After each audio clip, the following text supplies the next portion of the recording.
وحدت اهل خراسان نیز هشدار یا یک اشاره به آن همون رقیبانی که در زد و خورد تمدنی قرار دارند. در پیام سیمفونی همین سرود جام جمشید بجوش عهد پیمان کروش شعله از این هر دو مباد هیچگاه خاموش.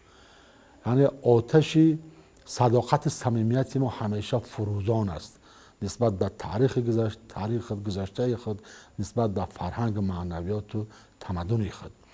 و این هشدار و این اشاره خواهیم نخواهیم اگر از روی صداقت صمیمیت باشد به گوش رقیب میرسد، به گوش ناتوانبینان میرسد و احساس میکنند که اون افتخار و سرفرازی و صداقت و صمیمیتی که ما ازلی است حالا هم پابرجاست، حالا هم استوار است.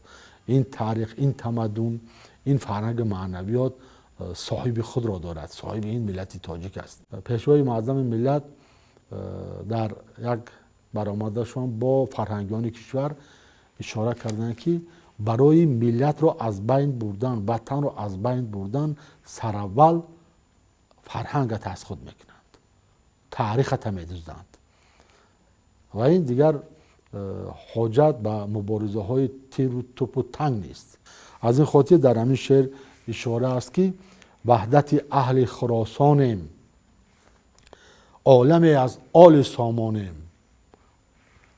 از غرور سربدارانیم، پایبند دست ارمانیم. یعنی ما با همون گذشته خود با جلوه تاریخ تمدن خود پابند هستیم.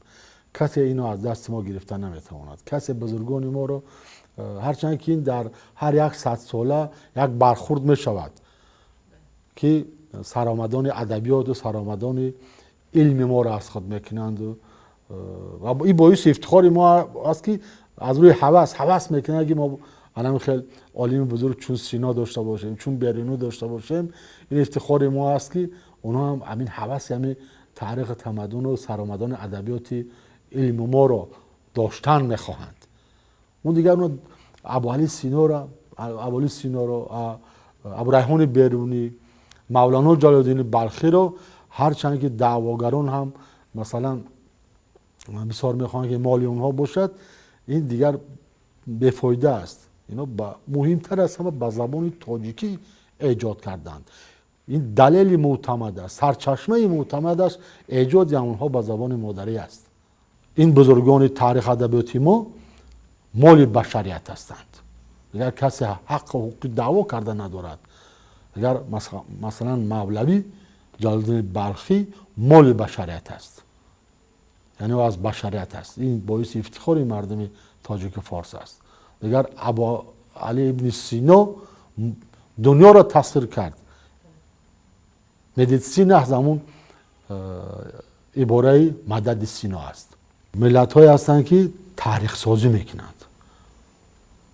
ما تاریخ سازی نمیکنیم چون که تاریخی بای و غنی و قدیمه داریم که آن را صاحبی میکنیم و امروز شرافت آن همون تاریخ تمدن ما باز برای ما آفرینش های دیگر را هدیه میکند.